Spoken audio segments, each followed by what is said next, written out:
നമ്മുടെ രാജ്യത്തിന് അടിസ്ഥാന പ്രശ്നം പട്ടിണിയല്ല, തൊഴിലില്ലായ്മയല്ല, അടിസ്ഥാന പ്രശ്നം മതമാണ്. 1000 ആൾ പട്ടിണി കിടക്കുന്നു പറഞ്ഞാൽ മനുഷ്യൻ തെരുവിലിറങ്ങില്ല. മതത്തെപ്പറ്റി ഒരു വാക്ക് പറഞ്ഞ ആൾക്കാർ തെരുവിലിറങ്ങും. വിവാഹം കഴിക്കുന്ന കാര്യത്തിൽ തുല്യ അവകാശമാണ്, വെള്ളം ഉപയോഗിക്കാൻ തുല്യ അവകാശമാണ്, അങ്ങനെ എല്ലാ അവകാശവും നമുക്ക് തുല്യമാണ്. പക്ഷെ നിർഭാഗ്യവശാൽ മുസ്ലിം സ്ത്രീകൾക്ക് ഈ തുല്യാവകാശം ഇല്ല. ക്രിസ്ത്യൻ സ്ത്രീക്ക് വെല്ലുവിളിയില്ല, ഹിന്ദു സ്ത്രീക്ക് വെല്ലുവിളിയില്ല, മതവിശ്വാസം ഇല്ലാത്ത സ്ത്രീക്കും വെല്ലുവിളിയില്ല. പക്ഷെ മുസ്ലിം സ്ത്രീയുടെ തലന്റെ മുകളിൽ ഒരു വാള് തൂങ്ങുകയാണ്. ഭർത്താവിന് ഏത് സമയത്തും വേറെ കല്യാണം കഴിക്കാം. വലതുപക്ഷം എന്ന് നമ്മൾ ഇപ്പോൾ പറയുന്ന പക്ഷത്തിന് സാറ് ഒരു വടി അടിക്കാനായിട്ട് കൊടുത്തതല്ലേ? ആ ചോദ്യത്തോട് ഞാൻ വളരെ പോസിറ്റീവായിട്ട് എടുക്കുന്ന ഒരാളാണ്. തീർച്ചയായും അങ്ങനെ വ്യാഖ്യാനിക്കാം, പക്ഷെ വ്യാഖ്യാനം തെറ്റാണ്. 47 സ്വാതന്ത്ര്യം കിട്ടിയ ഒരു രാജ്യത്തെ മുസ്ലിം സ്ത്രീകള് പ്രശ്നങ്ങൾ പറയേണ്ടെന്നാണോ BJP ഉണ്ടെന്ന് പറഞ്ഞുകൊണ്ട് BJPയുടെ പ്രധാനപ്പെട്ട 2-3 നേതാക്കൾ എന്നെ സപ്പോർട്ട് ചെയ്തിട്ട് ഇങ്ങനെ കാര്യം പറഞ്ഞു. അപ്പം ഞാൻ പറഞ്ഞു, നിങ്ങളെ സപ്പോർട്ട് എനിക്ക് ആവശ്യമില്ല, നിങ്ങളെ സപ്പോർട്ടിന് വേണ്ടി ചെയ്യുന്നൊരു സംഗതിയല്ല. ഞാൻ ഏക സിവിൽ കോഡ് ആവശ്യപ്പെടുന്ന ഒരാളല്ല.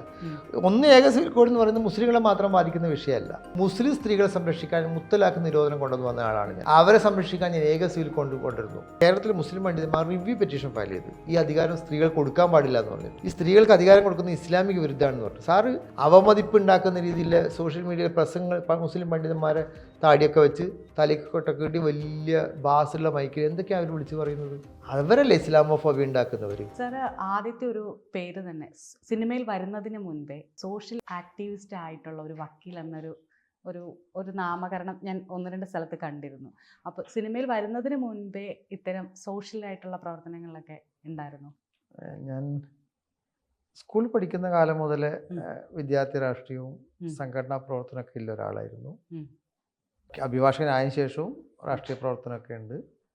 സ്വാഭാവികമായിട്ടും അഭിഭാഷകൻ എന്ന നിലയിൽ തന്നെ ഒരു സോഷ്യൽ ആക്ടിവിറ്റി എന്ന് പറയുന്നതിൻ്റെ ഇൻബിൽട്ടാണ്. ഒരു അഭിഭാഷകൻ സ്വാഭാവികമായിട്ടും ഒരു സോഷ്യൽ കമ്മിറ്റഡ് ആയ ആളായിരിക്കണമെങ്കിൽ മാത്രമേ സമൂഹം വിചാരിക്കുന്ന രീതിയിൽ റിസൾട്ട് കിട്ടുമല്ലോ. അല്ലെങ്കിൽ നമ്മൾ വെറും പക്കാ വക്കീൽ മാത്രമായി കഴിഞ്ഞാൽ പറ്റില്ല എന്നത് ഒരുപക്ഷെ വിദ്യാർത്ഥി രാഷ്ട്രീയത്തിനൊക്കെ ഉണ്ടായൊരു ബോധത്തിൻ്റെ ഭാഗമായിട്ടാണ്. അങ്ങനെയാണ് ഈ സോഷ്യൽ ആക്ടിവിസ്റ്റ് എന്നൊക്കെ പറയുന്നത്. ഇത്രമാത്രം ശരിയാണെന്ന് അറിയില്ല, അതിനെ ഡിഫൈൻ ചെയ്യുന്ന പല തരത്തിലാവും. പക്ഷേ പൊതുവായ കാര്യങ്ങളിൽ താല്പര്യമുള്ള ഒരാളാണ്, പറ്റാവുന്ന രീതിയിൽ ഇടപെടാറുണ്ട്. ആ ടാഗിലെ ഞാൻ ചോദിക്കാൻ തന്നെ കാരണം, എന്നാത്താൻ കേസ് കൊടു എന്നുള്ള സിനിമയ്ക്ക് ശേഷമാണ് ഒരു സിനിമാ മേഖലയിൽ ഒരു വക്കീലും, അതും സ്വന്തം പേരിൽ തന്നെ ഷുക്കൂർ വക്കീൽ എന്നുള്ള രീതിയിൽ ആ പേരും, എനിക്ക് തോന്നുന്നു ഫേസ്ബുക്കിലെ പേരും ഷുക്കൂർ വക്കീൽ എന്ന് അങ്ങനെ തന്നെ ഇട്ടിരിക്കുന്നു. അപ്പോൾ അത് കണ്ടപ്പോഴാണ് നമ്മളിങ്ങനെ ഇയാൾ ആര് എന്ന് സിനിമ കാണുന്ന സാധാരണ പുതിയ ആളുകൾ വരുമ്പോൾ കൊള്ളാലേ, പെർഫോമൻസ് കൊള്ളാലോ, ആളും തപ്പി വരുമ്പോഴാണ് ഞാൻ ഈ പറഞ്ഞ ആക്ടിവിസ്റ്റ് ലേബലുകളെല്ലാം കണ്ടു കിട്ടിയത്. അപ്പം അതിനു മുന്നേ ഞാൻ മാത്രമല്ല ഒരുമാതിരിപ്പെട്ട ആളുകൾ തപ്പുമ്പോൾ അങ്ങനെയാണ് കിട്ടിയത്. അപ്പോഴാണ് പടക്കം പൊട്ടുന്ന ഒരു അടുത്ത സാധനം കല്യാണം ഇതുപോലെ തന്നെ ഫേസ്ബുക്കിൽ കൂടി അറിയിക്കുന്നു, മാധ്യമങ്ങൾ ചർച്ച ചെയ്യുന്നു. ആ കല്യാണവും പിന്നീട് കഴിഞ്ഞ ദിവസം ഫേസ്ബുക്കിലിട്ടൊരു പോസ്റ്റ് ഭയങ്കര വൈറലായി. ആ കണ്ടന്റ് സാറ് എഴുതുമ്പോൾ എന്തുകൊണ്ടാണ് സാർ ആ ഒരു കൃത്യമായ ആ പെർസ്പെക്റ്റീവിൽ തന്നെ അത് എഴുതിയത്? ഞാൻ ഒരു മുസ്ലിം സമുദായത്തിൽ ജനിച്ച ആളാണ്. എൻ്റെ ഉപ്പ, ഗ്രാൻഡ് പാരൻസ്, ഉമ്മ, അവരൊക്കെ മുസ്ലിങ്ങളാണ്. എനിക്ക് തോന്നുന്നൊരു 6-7 തലമുറ മുസ്ലിങ്ങളായവരായിരിക്കും അവർ. മുസ്ലിം കമ്മ്യൂണിറ്റി എന്ന് പറയുന്നത് ഭയങ്കരമായി തെറ്റിദ്ധരിക്കപ്പെട്ടൊരു കമ്മ്യൂണിറ്റിയാണ്. അതുപോലെ ഒരുപാട് പ്രശ്നങ്ങൾ നേരിടുന്നൊരു കമ്മ്യൂണിറ്റിയാണ്. വർത്തമാന ഇന്ത്യൻ സാഹചര്യത്തിൽ ഒരു വലിയ വെല്ലുവിളി നേരിടുന്നൊരു കമ്മ്യൂണിറ്റിയാണ്. അപ്പോൾ ആ ഏത് കമ്മ്യൂണിറ്റിയിലെയും റിസീവിങ് എൻഡ് എന്ന് പറയുന്നത് ആ സൊസൈറ്റിയിലെ സ്ത്രീകളാണ്. ഓക്കെ, സാധാരണ നമ്മൾ ഏത് സമൂഹത്തിന് നേരെ ഒരു അറ്റാക്ക് വരുമ്പോൾ അത് ഏറ്റവും ഭീകരമായി ബാധിക്കുന്നത് സ്ത്രീകളെയും കുട്ടികളെയാണ്. സ്വാഭാവികമായിട്ടും ഇന്ത്യയിലെ മുസ്ലിങ്ങളുടെ പ്രശ്നങ്ങളൊക്കെ ചർച്ച ചെയ്യുമ്പോൾ അതിലൊരു ഭാഗമാവേണ്ടത് സ്ത്രീകളാണ്. ഭയങ്കര നിർഭാഗ്യപരമായ ഒരു കാര്യം എന്ന് പറയുന്നത് നമ്മുടെ കോൺസ്റ്റിറ്റ്യൂഷണൽ മൊറാലിറ്റി, ഭരണഘടനാ മൂല്യങ്ങൾ ഉയർത്തിപ്പിടിക്കുക എന്നുള്ളത് നമ്മുടെ ജനാധിപത്യ രാജ്യത്തിൽ ജീവിക്കുന്ന എല്ലാ പൗരൻ്റെയും ഉത്തരവാദിത്തമാണ്. നമ്മുടെ ഏറ്റവും അടിസ്ഥാനപരമായ സംഗതി നമുക്ക് ധൈര്യം തരുന്നത് ഒരു അഭിഭാഷകൻ എന്ന നിലയിലല്ല, ഒരു ഇന്ത്യയിൽ ജീവിക്കുന്ന ഒരു മനുഷ്യൻ എന്ന നിലയിൽ നമ്മളെല്ലാം തല ഉയർത്തിപ്പിടിക്കാൻ വേണ്ടി നമ്മളെ പ്രാപ്തി നൽകുന്നത് നമ്മുടെ കോൺസ്റ്റിറ്റ്യൂഷനാണ്. ആ കോൺസ്റ്റിറ്റ്യൂഷൻ്റെ മൂല്യങ്ങളാണ്. ആ കോൺസ്റ്റിറ്റ്യൂഷൻ ഉയർത്തിപ്പിടിക്കുന്ന പ്രധാനപ്പെട്ട മൂല്യങ്ങൾ ഒന്ന്, 2 വ്യക്തികൾ തമ്മിൽ തുല്യരാണ് എന്നുള്ളതാണ്. അപ്പം ഞാനും ശരണ്യയും തുല്യരായ 2 വ്യക്തികളാണ്. നമുക്ക് ഈ രാജ്യത്തിലെ എല്ലാ കാര്യത്തിലും തുല്യ അവകാശമാണ്. വോട്ടെടുപ്പിൽ നമുക്ക് തുല്യ അവകാശമാണ്, വിവാഹം കഴിക്കുന്ന കാര്യത്തിൽ തുല്യ അവകാശമാണ്, വെള്ളം ഉപയോഗിക്കാൻ തുല്യ അവകാശമാണ്, സ്വത്ത് വാങ്ങാനുള്ള അവകാശം നമുക്ക് തുല്യമാണ്. അങ്ങനെ എല്ലാ അവകാശവും നമുക്ക് തുല്യമാണ്. പക്ഷെ നിർഭാഗ്യവശാൽ മുസ്ലിം സ്ത്രീകൾക്ക് ഈ തുല്യാവകാശമില്ല. അത് നമ്മുടെ ഭരണഘടന ഉയർത്തിപ്പിടിക്കുന്ന മൂല്യങ്ങൾക്കെതിരാണ്. അപ്പം ഈ ഒരു സംഗതിനെ മറികടക്കേണ്ടത് വളരെ പ്രധാനപ്പെട്ട ഒരു സംഗതിയാണെന്ന് വിചാരിക്കുന്ന ഒരു സാധാരണ മനുഷ്യനാണ് ഞാൻ. അങ്ങനെയാണ് ഇത് വളരെ നേരത്തെ ഉള്ളൊരു ചിന്തയാണ്. അപ്പം ഞാൻ പ്രാക്ടീസ് ചെയ്യുന്ന സമയത്തും ഒരുപാട് പ്രശ്നങ്ങൾ, ഇപ്പം നമ്മൾ ഈ കമ്മ്യൂണിറ്റിയുടെ ഉള്ളിലെ ആൾക്കാർ അനുഭവിക്കുന്ന വേദനകൾ പുറത്തുള്ളവർ അറിയുന്നതിനേക്കാൾ കൂടുതൽ ഏറ്റവും അധികം അറിയുക അഭിഭാഷകരായിരിക്കും. ഏത് സൊസൈറ്റിയിലും നിങ്ങളൊരു വക്കീൽ ഓഫീസിൽ പോയി ഇരുന്ന് കഴിഞ്ഞാൽ നിങ്ങൾക്ക് ആ രാവിലെ മുതൽ വൈകുന്നേരം വരെ വരുന്ന അവിടെ വരുന്ന ആൾക്കാരെ ഒന്ന് ക്രോസ് സെക്ഷൻ എടുത്തു കഴിഞ്ഞാൽ ആ സമൂഹത്തിൽ നടക്കുന്ന എല്ലാ പ്രശ്നങ്ങളും നിങ്ങൾക്ക് അവിടെ കാണാൻ കഴിയും. അതാണ് ഒരു അഭിഭാഷക ഓഫീസിൻ്റെ പ്രത്യേകത. നിങ്ങളൊരു വെറുതെ ഒരു ക്യാമറ അവിടെ ഓൺ ചെയ്ത് വെച്ചാൽ മതി. ആ ക്യാമറ ഓൺ ചെയ്ത് വെച്ചാൽ രാവിലെ മുതൽ വൈകുന്നേരം വരെ ആ ഓഫീസിൽ കയറി വരുന്ന ആൾക്കാർ ജീവിതത്തിൽ അനുഭവിക്കുന്ന പ്രശ്നങ്ങൾ മുഴുവൻ അവിടെ കെട്ടഴിക്കും. അതിൽ മുസ്ലിം സ്ത്രീകൾ അനുഭവിക്കുന്ന പ്രശ്നങ്ങൾ വളരെ പ്രധാനപ്പെട്ടതാണെന്ന് എൻ്റെ അനുഭവം കൊണ്ട് ബോധ്യപ്പെട്ടപ്പോഴാണ് ഇതിൽ സമൂഹത്തിലൊരു മാറ്റം അനിവാര്യമാണ്. അപ്പം ഈ മാറ്റത്തിന് ഒരു പോംവഴി എന്ന നിലയിൽ ഉയർത്തിപ്പിടിക്കുന്നത് ഏക സിവിൽ കോഡാണ്, പൊതു സിവിൽ നിയമം.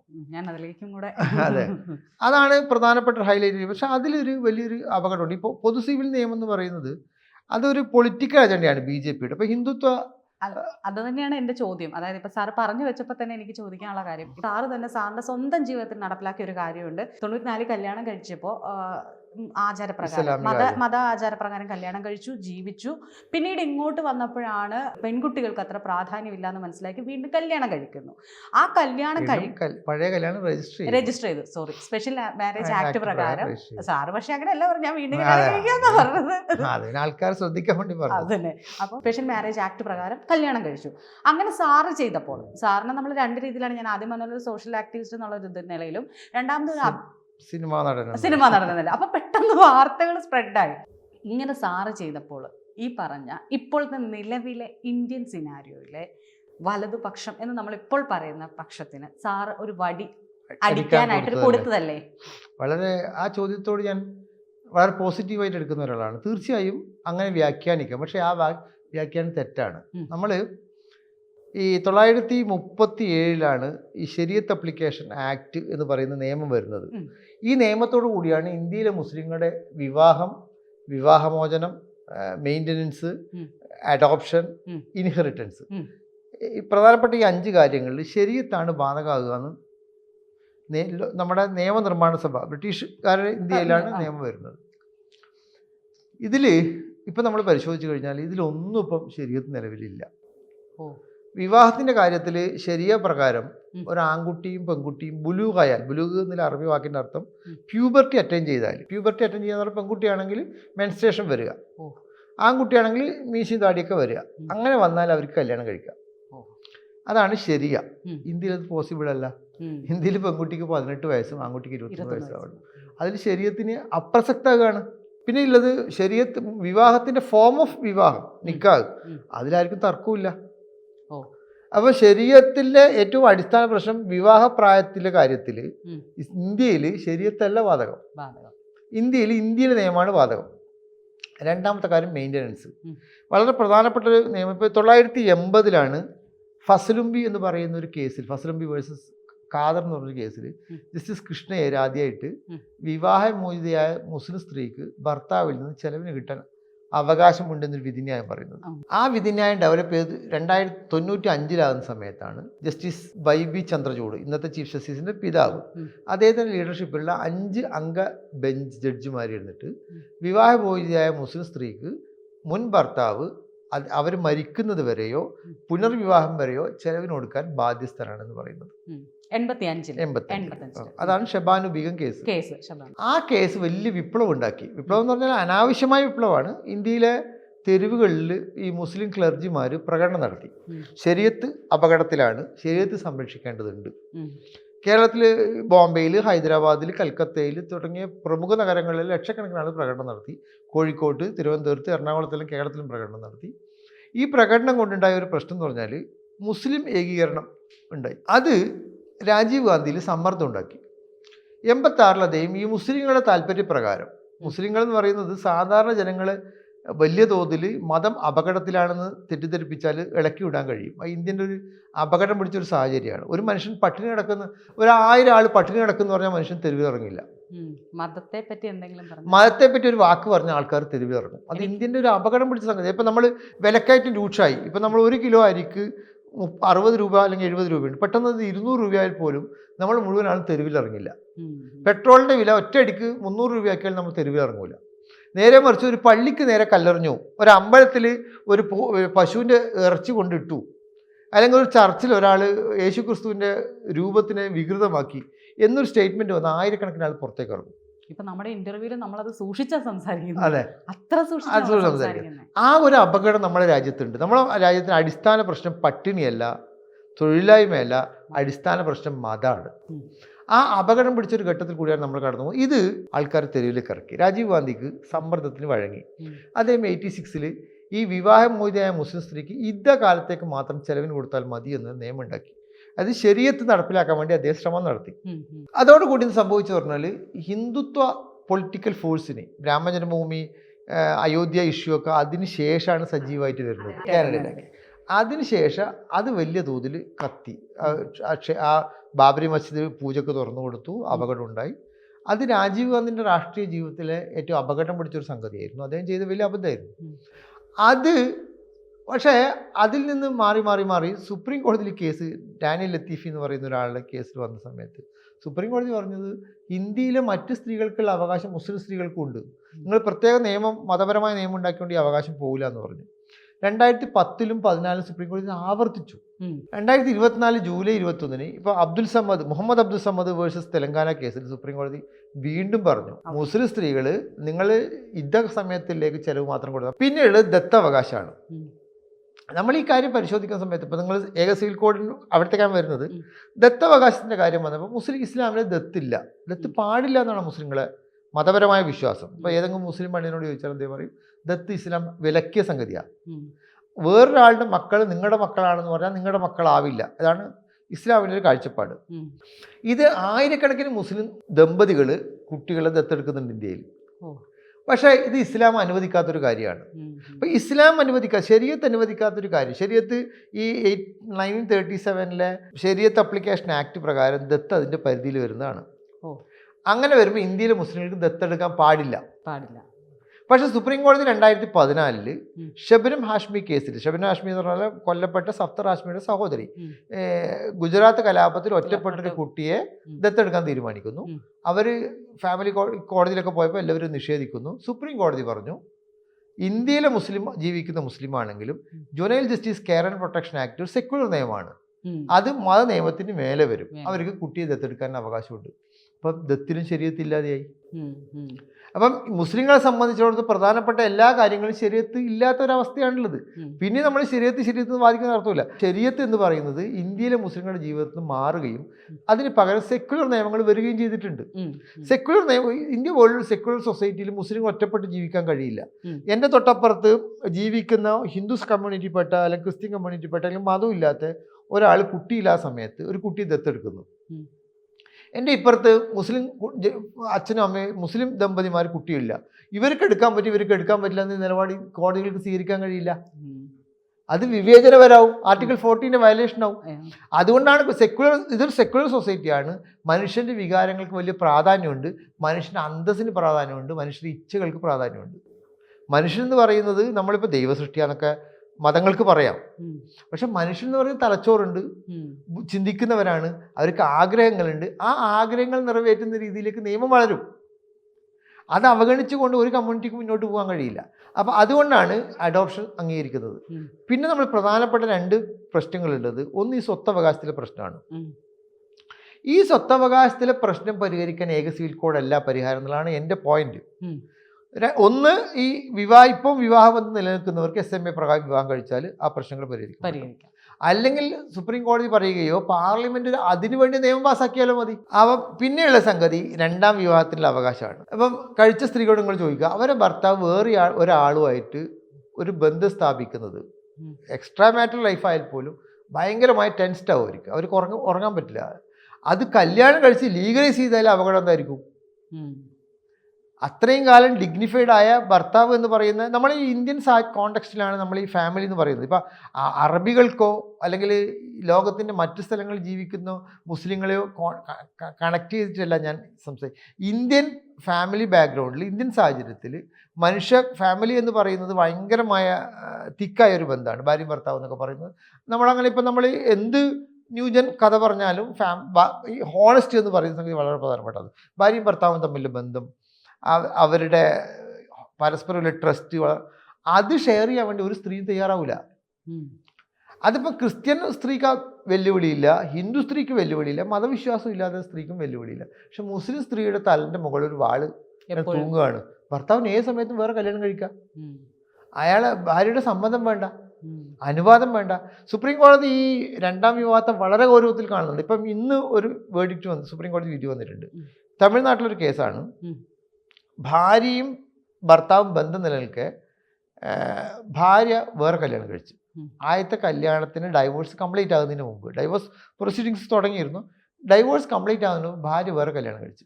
ആ കല്യാണം കഴിച്ചത് ആദ്യത്തെ ഭർത്താവ് ചാലഞ്ച് ചെയ്തു IPC 494 പ്രകാരം. മജിസ്ട്രേറ്റ് കോടതി ഒരു 2000 രൂപ ഫൈനും കോടതി പിരിയുന്നവരെ തടവ് ശിക്ഷിച്ചു. ഭർത്താവ് ജില്ലാ കോടതിയിൽ അപ്പീൽ പോയി. ജില്ലാ കോടതി കുറച്ചും കൂടെ ശിക്ഷ ഉയർത്തി. ഹൈക്കോടതി പോയപ്പോൾ ഹൈക്കോടതി ശിക്ഷ കുറച്ചു. ഈ ഭർത്താവ് സുപ്രീം കോടതി പോയി. സുപ്രീം കോടതി പറഞ്ഞു വളരെ ഗുരുതരമായ കുറ്റകൃത്യമാണ് രണ്ടാം കല്യാണം. 6 മാസം വീതം ഭാര്യയും ഭർത്താവും തടവിൽ കിടക്കണം. അവർക്ക് ഒരു കുട്ടിയുണ്ട് 6 വയസ്സുള്ള. സുപ്രീം കോടതി പറയുന്നത് ഒരു കുട്ടിയുണ്ടല്ലോ, കുട്ടിയെ സംരക്ഷിക്കൽ വളരെ പ്രധാനപ്പെട്ടതാണ്. ഭർത്താവ് ആദ്യം ജയിലിൽ പോകും 6 മാസം. അപ്പം ഭാര്യ കുട്ടിയെ നോക്കുക. വീണ്ടും കുട്ടി തിരിച്ചു വന്നാൽ ഭർത്താവ് കുട്ടിയെ നോക്കുക, ഭാര്യ ജയിലിൽ പോവുക. അതായത് രണ്ടാം വിവാഹത്തെ വളരെ ഗൗരവമായി ഇന്ത്യയിൽ നിയമം കാണുന്നതിന് തെളിവാണെന്ന് സുപ്രീം കോടതി പറഞ്ഞത്. പക്ഷെ മുസ്ലിം ആണായാൽ ഇതൊരു വിഷയമല്ല. ഇപ്പം എറണാകുളത്ത് വെച്ചിട്ട് എൻ്റെ വൈഫും 3 മക്കളും എനിക്കുണ്ട്. ഇപ്പോൾ വേറെ കല്യാണം കഴിച്ചാൽ എൻ്റെ ഭാര്യയ്ക്ക് ഒന്നും ചെയ്യാൻ നിസ്സഹായായി കരയാൻ പോലും കഴിയില്ല. ഇത് ഇന്ത്യയിലെ മുസ്ലിം സ്ത്രീയുടെ ഡിഗ്നിറ്റി കുറക്കുന്നൊരു സംഗതിയാണ്, അവർ അന്തസ് ഇടിക്കുന്നൊരു സംഗതിയാണ്. ഈ ഒരു അവകാശം എന്തിനാണ് ഇന്ത്യയിലെ മുസ്ലിങ്ങൾക്ക്? ഒന്ന് നിങ്ങളുടെ ഇപ്പോൾ ശരണ്യയുടെ പരിചയത്തിലോ സുഹൃത്തുക്കളുടെ പരിചയത്തിലോ അല്ലെങ്കിൽ നിങ്ങളുടെ അമ്മയുടെ അച്ഛൻ്റെയോ പരിചയത്തിലോ ഉള്ള മുസ്ലിങ്ങൾ എത്ര പേരുണ്ട് കല്യാണം കഴിച്ചിട്ടുണ്ട്? ആരും ഉണ്ടാവില്ല, ഒരാൾ പോലും. എല്ലാവരും ഒറ്റ ഭാര്യയായിട്ട് ഇപ്പം പ്രശ്നങ്ങളുണ്ടാവും, കുടുംബത്തിൽ അടിയുണ്ടാവും, ചീത്ത വിളിക്കലുണ്ടാവും, തെറ്റലുണ്ടാവും, കേസുണ്ടാവും. പക്ഷേ മറ്റ് സമുദായത്തിലെ പുരുഷന്മാർക്കില്ലാത്ത ഒരു പ്രിവിലേജ് എന്തിനാണ് മുസ്ലിം പുരുഷന്മാർക്ക്? അത് മുസ്ലിങ്ങൾ ഉപയോഗിക്കുന്ന പോലുമില്ല. ഡെഡ് ലോ എന്ന് പറയില്ലേ, ഒരു കാര്യമില്ലാത്ത നിയമമാണ്. പക്ഷേ അത് മാറ്റാൻ ഈ ശരീഅത്തുവാദികൾ സമ്മതിക്കുന്നില്ല. ഒരു കാര്യമില്ലാണ്ട് മറ്റ് സമുദായത്തിൻ്റെ ഇടയിൽ ഇപ്പം ട്രോൾ ഉണ്ടാക്കാനോ അപമാനിക്കാനോ മുസ്ലിങ്ങളെ കളിയാക്കാനോ ഉള്ള ഒരു വികൃതമായ നിയമമായിട്ടാണ് ഇപ്പം നിയമപുസ്തകത്തിൽ ആ നിയമം ഉള്ളത്. ഇപ്പം IPC മാറ്റി ഇപ്പം BNS വന്നു ജൂലൈ 1 മുതൽ. ഈ BNSലും 82-ൽ ഈ മുസ്ലിങ്ങളെ പ്രിവിലേജ് അങ്ങനെ നിലനിർത്തിയിട്ടുണ്ട്. അത് BJP പോലും മുസ്ലിങ്ങളെ സ്ത്രീകൾക്ക് അന്തസ്സാർന്ന ജീവിതം നൽകാൻ വേണ്ടി തയ്യാറല്ല. ഇവിടെയാണ് ശരണ്യനോട് ചോദിക്കുന്നത്, നിങ്ങൾ ഒരു വടിയെടുത്ത് BJP കൊടുത്ത് അല്ല. ഞാൻ പറയുന്നത് 47 സ്വാതന്ത്ര്യം കിട്ടിയ ഒരു രാജ്യത്തെ മുസ്ലിം സ്ത്രീകളെ പ്രശ്നങ്ങൾ പറയേണ്ടെന്നാണോ BJP ഉണ്ടെന്ന് പറഞ്ഞുകൊണ്ട്? എപ്പോഴാണ് പറയേണ്ടത്? കോൺഗ്രസ് ഭരിച്ചില്ലേ ഇത്രയും കാലം? ഇവിടുത്തെ മതേതര പാർട്ടികൾക്ക് അധികാരത്തിലുണ്ടായിരുന്നല്ലോ. അവരാരും ഇപ്പം എൻ്റെ പ്രായം 54, ഇപ്പോഴേ എനിക്ക് തോന്നി ചോദിച്ചാൽ ഒരുപക്ഷെ എനിക്ക് മറുപടി, കാരണം ഞാൻ 24-ാമത്തെ വയസ്സിൽ കല്യാണം കഴിച്ച ആളാണ്. 54 വയസ്സായപ്പോഴാണ് എനിക്ക് വിവേകം വന്നത്. വേണമെങ്കിൽ നിങ്ങൾക്ക് എന്നെ കുറ്റപ്പെടുത്താം, നിങ്ങൾ എന്തുകൊണ്ട് നേരത്തെ പറഞ്ഞില്ല? BJP 10 കൊല്ലം മുമ്പ് BJP ഭരിക്കുന്നതിന് മുമ്പ് എന്തുകൊണ്ട് പറഞ്ഞില്ല എന്ന് ചോദിച്ചാൽ എനിക്ക് മറുപടി പറയാൻ കഴിയും. കാരണം നമ്മളെ പ്രോസസ്സ്, നമ്മളെ വളർച്ച ഓരോ ഘട്ടത്തിൽ നമുക്ക് ഉണ്ടാകുന്ന വിവേകമാണ്. സമൂഹം മുന്നോട്ടാണ് നടക്കുന്നതെന്ന്. നമ്മൾ ഇസ്ലാം മതം എന്ന് പറയുന്നതോ അല്ലെങ്കിൽ ഏത് മതം എന്ന് പറയുന്നതോ കാലത്തെ തള്ളിക്കൊണ്ട് മുന്നോട്ട് പോകാൻ കഴിയില്ല. ഞാനത് ചോദിച്ചതിൽ നിങ്ങളെടുത്ത് കൊടുത്ത വടിയാണോ എന്ന് ചോദിച്ചാൽ 2 കാര്യങ്ങളുണ്ട്. ഒന്നാമത്തെ കാര്യം എന്ന് പറയുന്നത്, മുസ്ലിം സമുദായത്തിൽപ്പെട്ട ഒരാൾ തന്നെ ഇത് പരിഷ്കരിക്കണം എന്ന രീതിയിൽ മുന്നോട്ട് വരുമ്പോൾ സാറ് പറഞ്ഞ പോലെ ട്രോളുകളിൽ നിറയുന്ന ഒരു മതം, അല്ലെങ്കിൽ ഇപ്പം ബഹുഭാരിത്വം, മറ്റുള്ള കാര്യങ്ങൾ ട്രോളുകളിൽ വരുമ്പോൾ ഒരു വിഭാഗം ആളുകൾ, എനിക്കത് എത്രത്തോളം നമ്മുടെ ഇൻ്റർവ്യൂ പറയാൻ പറ്റുമെന്ന് എനിക്കറിയില്ല, പിന്നെ ബീഫ് കഴിക്കുന്നതിനെ കുറിച്ച് പറയുമ്പോൾ ഉടനെ ചോദിക്കുന്ന ഒരു മറുചോദ്യം സാറിന് അറിയാം, മനസ്സിലായോ? അത് വിളമ്പിക്കൂടെന്ന് ഉടനെ ചോദിക്കുന്ന അവിടെ വേറൊരു മതവിഭാഗത്തിനെയാണ് ചോദിക്കുന്നത്. ഒരു മതവിഭാഗത്തിനെ മൊത്തത്തിൽ എടുത്തിട്ട് ചോദിക്കുന്നത്, നിങ്ങൾക്ക് അവിടെ ധൈര്യമുണ്ടോ, നിങ്ങൾക്ക് അവിടെ ധൈര്യമുണ്ടോ എന്ന് വെച്ചിരിക്കുന്നത്. അപ്പോഴാണ് സാറിനെ പോലെ ഒരാൾ വന്നിട്ട് ഇത് ഇങ്ങനെ എടുത്ത് മാറ്റണം, അല്ലെങ്കിൽ ഇങ്ങനെ ഒരു ഓപ്ഷൻ ഉണ്ട് എന്ന് പറയുമ്പോൾ കുറച്ചുകൂടെ ഫോർവേഡായിട്ട് ചിന്തിക്കുന്നവർ അങ്ങനെയുള്ളവർക്ക് മുന്നിട്ട് വരാൻ വേണ്ടിയിട്ടുള്ളതാണോ, അങ്ങനെയുള്ളവർക്ക് ചിന്തിക്കാൻ വേണ്ടിയിട്ടാണോ സാർ ഇത് എഴുതുന്നത്? തീർച്ചയായും അത് അങ്ങനെയുള്ളവർക്ക് ഇത് ഒരു പ്രചോദനം ആവണമെന്ന് ആഗ്രഹിച്ചുകൊണ്ട് തന്നെയാണ് ചെയ്തത്. അതിപ്പം BJPക്ക് വടിയിട്ട് കൊടുക്കുക എന്നുള്ളതല്ല. ഈ കാരണം ഇത് ഏറ്റവും കൂടുതൽ ആഘോഷിച്ചത് അവരാണ്. അതെ, അത് സ്വാഭാവികമാണ്. നമ്മളത് അവഗണിക്കുക എന്നല്ലാണ്ട് BJPയെ കുറിച്ചോ ഹിന്ദുത്വ രാഷ്ട്രീയത്തെ കുറിച്ചോ എൻ്റെ വ്യക്തമായ നിലപാടിലുള്ള ഒരാളാണ്. ഇപ്പം ഞാൻ TV ചർച്ചയിൽ പങ്കെടുക്കുന്ന സമയത്ത് ഒരു പ്രാവശ്യം വളരെ BJPയുടെ പ്രധാനപ്പെട്ട 2-3 നേതാക്കൾ ഈ എന്നെ സപ്പോർട്ട് ചെയ്തിട്ട് ഇങ്ങനെ കാര്യം പറഞ്ഞു. അപ്പം ഞാൻ പറഞ്ഞു, നിങ്ങളെ സപ്പോർട്ട് എനിക്ക് ആവശ്യമില്ല, നിങ്ങളെ സപ്പോർട്ടിന് വേണ്ടി ചെയ്യുന്നൊരു സംഗതിയല്ല. നമ്മളിതിൽ കൃത്യമായ നമ്മൾ ഈ അവഗണിക്കപ്പെടുന്നത്, ഇപ്പം നമ്മൾ മഹാത്മാഗാന്ധിയുടെ ഏറ്റവും പ്രധാനപ്പെട്ട ഒരു വാചകം എന്ന് പറയുന്നത് സമൂഹത്തിൽ ഏറ്റവും ദുർബലരായ മനുഷ്യരെ കണ്ടുകൊണ്ട് വേണം നിങ്ങൾ തീരുമാനം എടുക്കാൻ എന്നുള്ളതാണ്. ജനാധിപത്യത്തിൻ്റെ ഏറ്റവും മനോഹരമായ സംഗതി ഏറ്റവും ദുർബലനായ മനുഷ്യൻ്റെ ശബ്ദത്തിന് കാതു കൊടുക്കുക എന്നുള്ളതാണ്. അപ്പം നമ്മൾ ജനാധിപത്യം എന്ന് പറയുന്ന ആൾക്കാരുടെ എണ്ണം നോക്കിയിട്ട് തീരുമാനം എടുക്കുകയല്ല. നമ്മുടെ കൂട്ടത്തിൽ കാല് വയ്യാത്ത ആളോ, നടക്കാൻ വയ്യാത്ത ആളോ, അല്ലെങ്കിൽ സംസാരിക്കാൻ കഴിയാത്ത ആളോ, കാഴ്ച കുറഞ്ഞ ആളൊക്കെ ഉണ്ടെങ്കിൽ അവരുടെ ശബ്ദത്തിന് പോലും നമ്മൾ കാത് കൊടുക്കുകയും അതിന് പരിഗണന കൊടുക്കുകയും ചെയ്യുമ്പോഴാണ് ജനാധിപത്യം മനോഹരാകുന്നതും സുന്ദരാകുന്നതും. ആ ഒരു കാവ്യാത്മകമായ ജനാധിപത്യത്തെ ആണ് നമ്മൾ കാണുന്നത്. നമ്മൾ പാകിസ്ഥാനിലല്ല ജീവിക്കുന്നത്, നമ്മൾ അഫ്ഗാനിലല്ല ജീവിക്കുന്നത്, നമ്മൾ ദുബായിലല്ല ജീവിക്കുന്നത്, നമ്മൾ അമേരിക്കയിൽ ലണ്ടനിലല്ല. നമ്മൾ ഇന്ത്യ എന്ന് പറയുന്നത് വലിയൊരു കൾച്ചറൽ ഹെറിറ്റേജ് സംഗതിയാണ്. അപ്പം കഴിഞ്ഞ 75-76 വർഷമായിട്ട് ജനാധിപത്യം ഇന്ദിരാഗാന്ധിയുടെ ഒരു 2.5 കൊല്ലം മാറ്റി നിർത്തിക്കഴിഞ്ഞാൽ ജനാധിപത്യം ആഘോഷിക്കുന്ന ഒരു രാജ്യമാണ് നമ്മുടേത്.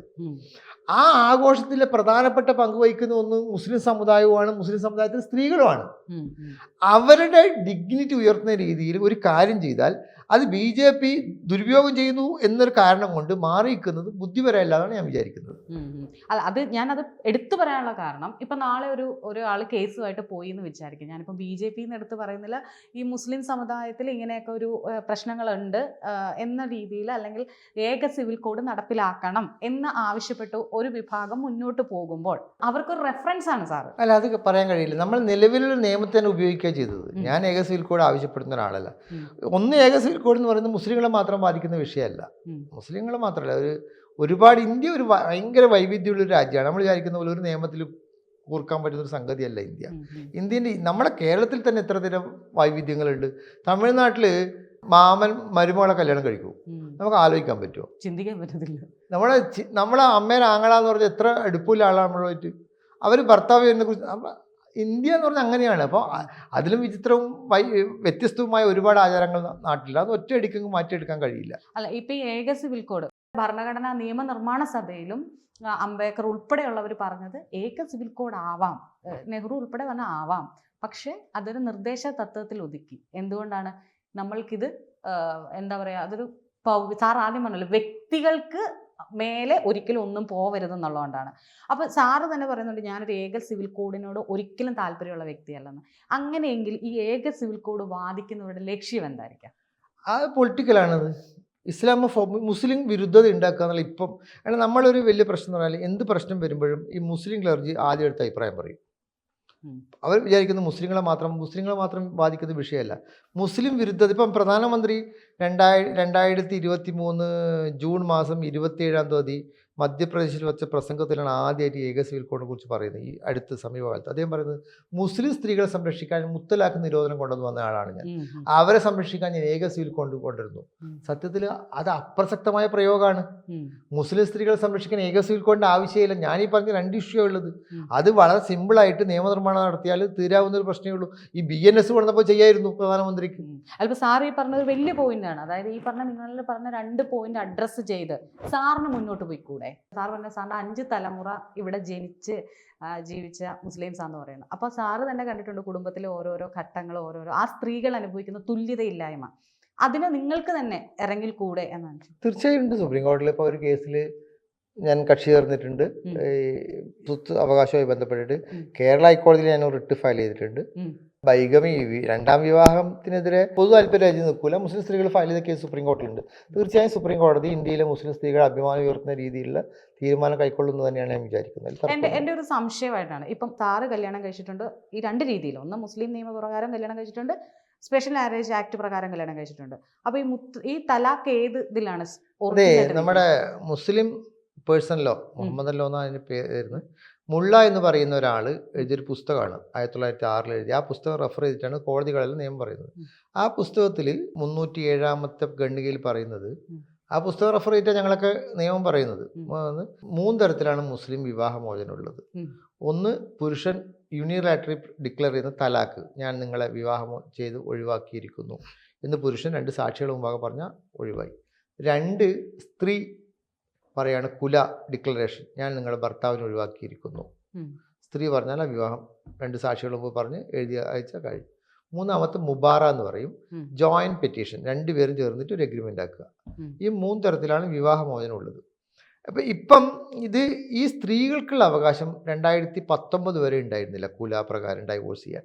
അതിന് പകരം അവർ destitution of Muslim marriage act എന്ന് പറഞ്ഞിട്ട് ഒരു കോടതിയിൽ കേസ് ഫയൽ ചെയ്തിട്ട് ഒരു 6-8 കാരണങ്ങൾ അവർ കൊല്ലും. ഭർത്താവ് ഉപദ്രവിക്കുന്നയാളാണ്, പരസ്ത്രീ ബന്ധമില്ല ആളാണ്, ലൈംഗിക ബന്ധു 2 വർഷമായിട്ടില്ല, ചെലവിന് തരുന്നില്ല, അയാൾ അല്ലെങ്കിൽ നാട് വിട്ടു പോയ ആളാണ്, കൺവിക്റ്റ് ചെയ്ത ആളാണ്, കുഷ്ഠരോഗമില്ല ആളാണ്, അങ്ങനെ കുറേ കാരണങ്ങൾ പറയുന്നുണ്ട്. ആ കാരണങ്ങൾ അല്ലെങ്കിൽ ഇവരെ സ്വത്ത് അയാൾ അപഹരിച്ചിട്ടുണ്ട്, അങ്ങനെയുള്ള കാര്യങ്ങൾ കോടതിയിൽ ബോധ്യപ്പെടുത്താനാണ് ഒന്ന് അവർക്ക് കിട്ടുക. 2019 കേരള ഹൈക്കോടതിയിൽ ജസ്റ്റിസ് മുഹമ്മദ് മുസ്താഖ് സാറിൻ്റെ ഒരു ജഡ്ജ്മെൻറ്റ് വന്നപ്പോൾ വിവാഹമോചനത്തിന് കോടതി വഴിയല്ലാതെയും സ്ത്രീകൾക്ക് അവകാശമുണ്ട് എന്ന് പറഞ്ഞിട്ട് കുല ജഡ്ജ്മെൻറ്റ് വന്നു. അത് വലിയ മാഗ്ന കാർട്ട, ഇന്ത്യയിലെ മുസ്ലിങ്ങളെ സംബന്ധിച്ചിടത്തോളം അത് മാഗ്ന കാർട്ടയാണ്. അത് ആ ജഡ്ജ്മെൻറ്റ് തമിഴ്നാട് ഹൈക്കോടതിയും അംഗീകരിച്ചിട്ടുണ്ട്. ഈ മുസ്താഖ് സാറിൻ്റെ ജഡ്ജ്മെൻറ്റ് ഇന്ത്യയിലെ മുസ്ലിം സ്ത്രീകൾ അനുഭവിക്കുന്ന ഏറ്റവും പ്രധാനപ്പെട്ട, ഇന്ത്യൻ കോടതികൾ മുസ്ലിങ്ങൾക്ക് ഏറ്റവും പ്രധാനപ്പെട്ട ജഡ്ജ്മെൻറ്റ് മുഹമ്മദ് മുസ്താഖ് സാറിൻ്റെ കുല ജഡ്ജ്മെൻറ്റാണ്. അതിനെതിരെ കേരളത്തിലെ മുസ്ലിം പണ്ഡിതന്മാർ റിവ്യൂ പെറ്റീഷൻ ഫയൽ ചെയ്ത് ദിവസങ്ങളോളം ആർഗ്യൂ ചെയ്ത് ഈ അധികാരം സ്ത്രീകൾ കൊടുക്കാൻ പാടില്ല എന്ന് പറഞ്ഞിട്ട്, ഈ സ്ത്രീകൾക്ക് അധികാരം കൊടുക്കുന്ന ഇസ്ലാമിക വിരുദ്ധമാണെന്ന് പറഞ്ഞു. സാറ് ലോകത്തിൻ്റെ വ്യത്യസ്ത ഭാഗങ്ങളിലെ മുസ്ലിം രാജ്യങ്ങളുടെ സ്ത്രീകളുടെ വിവാഹമോചന അവകാശം വിശദമായി പഠിച്ചിട്ടാണ് ആ ജഡ്ജ്മെൻറ്റ് എഴുതിയത്. അതിനെതിരെ ഇപ്പോൾ സുപ്രീം കോടതിയിൽ കേരളത്തിലെ മുസ്ലിം പുരുഷന്മാർ പോയിട്ടുണ്ട്. നമ്മൾ ആലോചിക്കണം, ഇന്ത്യയിലെ കോടതി, ഇന്ത്യയിലെ ഏറ്റവും പ്രധാനപ്പെട്ട ഹൈക്കോടതികൾ ഒന്ന് കേരള ഹൈക്കോടതിയാണ്. ഏറ്റവും മികച്ച ജഡ്ജ്മെൻറ്റ് വരുന്ന ഹൈക്കോടതികൾ ഒന്ന് കേരള സുപ്രീം കോടതി പല കേസുകൾ റെഫർ ചെയ്തിട്ടുണ്ട് കേരള ഹൈക്കോടതി ജഡ്ജ്മെൻറ്റ്. അതിലെ ഏറ്റവും ധൈര്യശാലിയായ ജഡ്ജാണ് മുസ്താഖ് സാറ്. ഇപ്പോൾ UAPA കേസുകളിലെല്ലാം മുസ്താഖ് സാറിൻ്റെ ജഡ്ജ്മെൻറ്റ് അത്ഭുതപ്പെടുത്തുന്നതാണ്. സ്റ്റേറ്റിനെതിരെ നിലപാട്, ഈ ആൾക്കൂട്ടം, മുസ്ലിം പുരുഷ ആൾക്കൂട്ടം പറയുന്നതല്ല മുസ്ലിം സ്ത്രീയുടെ ഖുർആൻ നൽകുന്ന അവകാശം അല്ലെങ്കിൽ ഇസ്ലാം നൽകുന്ന അവകാശം ആധുനിക സമൂഹത്തോട് ചേർന്ന് എങ്ങനെ ഇസ്ലാമിനെ വായിക്കാമെന്നതിൻ്റെ വ്യക്തമായ ഒരു സംഗതിയാണ് മുസ്താഖ് സാറിൻ്റെ ജഡ്ജ്മെൻറ്റ്. അതിനെതിരെ കേരളത്തിലെ പുരുഷന്മാർ സുപ്രീം കോടതി പോയിട്ടുണ്ട്. നമ്മൾ അത്ഭുതപ്പെടേണ്ട കാര്യമാണ്. അപ്പോഴേ നിങ്ങൾ എന്നോട് ചോദിക്കുന്നത്, നിങ്ങൾ നിലപാടെടുക്കുന്നത് BJPയെ സഹായിക്കൂലെന്ന്. എൻ്റെ നിലപാടല്ല BJPയെ സഹായിക്കുക. നിങ്ങൾ മുജാഹിദ് ബാലുശ്ശേരിയുടെ പ്രസംഗം ഒന്ന് കേട്ട് നോക്കിയാൽ മതി, MM അക്ബറിൻ്റെ പ്രസംഗം നിങ്ങളൊന്ന് കേട്ട് നോക്കിയാൽ മതി, സാക്കിർ നായിക്കിൻ്റെ പ്രസംഗം കേട്ട് നോക്കിയാൽ മതി, സിംസാർ ലക്കിൻ്റെ പ്രസംഗം കേട്ട് നോക്കിയാൽ മതി. അതുപോലെ ഒരുപാട് ലിസ്റ്റ് ഉണ്ട്. ഇവരൊക്കെ പ്രസംഗം ഒരു പൊതുസമൂഹത്തിൽ, ഇന്ത്യ പോലൊരു സെക്യുലർ സ്റ്റേറ്റിൽ ഈ വ്യത്യസ്ത മതസമൂഹങ്ങൾ ഒന്നിച്ച് ജീവിക്കുന്ന, കൊടുത്തും കൊണ്ടും പരസ്പരം സ്നേഹിച്ച് നടക്കുന്ന ഒരു സമൂഹത്തിനിടയിലേക്ക് എങ്ങനെയാണ് മുസ്ലിങ്ങളെ ഈ സമുദായങ്ങളിൽ നിന്ന് ഒറ്റപ്പെടുത്തി ഒരു വിചിത്ര ലോകത്തിലേക്ക് ആനയിക്കാൻ പര്യാപ്തമാകുന്ന രീതിയിൽ പ്രസംഗിക്കുന്നതെന്ന് പരിശോധിച്ചാൽ ആരാണ് BJPക്ക് അല്ലെങ്കിൽ ഹിന്ദുത്വ രാഷ്ട്രീയക്കാർക്ക് വടി കൊടുക്കുന്ന ഷുക്കൂർ വക്കീലാണോ ഈ സോ കോൾഡ് മുസ്ലിം പണ്ഡിതന്മാരാണോ നിങ്ങൾക്ക് ഇത് കേൾക്കുന്നവർക്ക് തീരുമാനിക്കാൻ പറ്റും. ശ്രീകൃഷ്ണ ജയന്തിക്ക് ഒരു മുസ്ലിം വേഷം കെട്ടിയത് വാർത്തയാണ്. MT വാസുദേവൻ നായർ മമ്മൂട്ടിയെ കെട്ടിപ്പിടിക്കുമ്പോഴും രമേശ് നാരായണൻ ആസിഫ് അലിയോട് ചീത്ത വിളിക്കുമ്പോഴും എന്താണ് ഈ രണ്ടിലും സാറിന്റെ ഒരു വളരെ അപകടം പിടിച്ചൊരു ട്രെൻഡാണ്. ഞാൻ ഇന്നലെ ഒരു ടെലിവിഷൻ ചർച്ചയിലുണ്ടായിരുന്നു രാത്രി. എനിക്ക് തോന്നുന്നത് ഭയങ്കര അപകടത്തിലേക്കാണ് നമ്മൾ പോകുന്നതെന്ന്. നമ്മൾ ഞാനും ശരണി 2 മനുഷ്യരാണ്, 2 മതജീവികളല്ല. നമ്മളെ മതജീവികളാക്കാനുള്ള ശ്രമം ഈ സോ കോൾഡ് മുസ്ലിം പണ്ഡിതന്മാരും സോ കോൾഡ് ഹിന്ദുത്വവാദികൾ നടത്തുന്നുണ്ട്. അത് തിരിച്ചറിയാൻ വിവേകം നമുക്ക് ഇല്ലാത്ത കാലത്ത് ഉണ്ടായില്ലെങ്കിൽ നമ്മുടെ നാട് നശിക്കുന്നേ. നമ്മൾ വലിയ പാരമ്പര്യ ഒരു നാടല്ലേ. എൻ്റെ ജീവിതത്തിൽ ഞങ്ങൾ കുറച്ച് സാമ്പത്തിക ശേഷിയിലൊരു കുടുംബമാണ്. എൻ്റെ ഗ്രാൻഡ് ഫാദർ ഒരുപാട് ഭൂസ്വത്തുക്കളും കൃഷിയൊക്കെ ഉള്ളത് ചെറിയ പ്രായം. ഒരു പശുക്കളുണ്ടായിരുന്നു, നെൽവയലിൽ നിന്ന്. അപ്പം എന്നെയൊക്കെ നോക്കിയത് അവിടെയുള്ള ഈഴവ കമ്മ്യൂണിറ്റിപ്പെട്ടയും ദളിത് കമ്മ്യൂണിറ്റിപ്പെട്ട സ്ത്രീകളാണെന്ന്. അവരെ പാല് കുടിച്ച് വളർന്നയാളാണ് ഞാനൊക്കെ. അവരോട് അയിത്തോ അല്ലെങ്കിൽ ഞങ്ങൾ വലിയ നെയ്ത്യാർന്ന് എൻ്റെ ഉമ്മമാനൊക്കെ വിളിക്കുക. നെയ്ത്യാർ എന്ന് പറഞ്ഞാൽ വലിയ ബ്രാഹ്മണ സ്ത്രീകളൊക്കെ വിളിക്കുന്ന പേരാണ്. അപ്പം അങ്ങനെയായിട്ട് പോലും ഞങ്ങളെയൊക്കെ നോക്കി ഞങ്ങളുടെ ഉമ്മാനൊക്കെ ഉള്ള സമയത്ത് ഉമ്മ പോലും ശ്രദ്ധിക്കാതെ പറഞ്ഞ ഇവരൊക്കെയാണ് ഞങ്ങൾ വളർത്തിയിരുന്നത്. നമുക്ക് ഇവരൊന്നും വേറൊരാളല്ല. അയ്യോ സാറേ, വളരെയധികം സന്തോഷം. കുറച്ച് നേരം സംസാരിക്കാൻ പറ്റുള്ളെങ്കിലും എന്താ പറയുക, സാറ് പറഞ്ഞ പോലെ തന്നെ അവനവൻ്റെ വീട്ടിലെ പ്രശ്നം അവനവനെ അറിയുള്ളൂ. അപ്പോൾ ആ പ്രശ്നം പരിഹരിക്കാൻ ഒരാൾ മുന്നോട്ട് വരണം. അപ്പം മാത്രമേ അതിനെ അഡ്രസ്സ് ചെയ്യുള്ളൂ. ആ അഡ്രസ്സ് ചെയ്ത് ഏതായാലും ഈ പറഞ്ഞ അന്തസ്സ് ഉയർത്തി എല്ലാവരും ഈക്വൽ ആണെന്നുള്ളതുണ്ടല്ലോ. ഭരണഘടനയ്ക്ക് മുന്നിൽ എല്ലാവരും ഈക്വലാണ്. അതൊരു ഭയങ്കര ബ്യൂട്ടിഫുൾ ആയിട്ടുള്ള സ്റ്റേറ്റ്മെൻ്റ് ആണ്. തുല്യരാണെന്നുള്ള, മനുഷ്യൻ തുല്യരാണ്. അത് ഉയർത്തിപ്പിടിച്ചതിന് വളരെയധികം സന്തോഷം sir. Thank you. Thank you.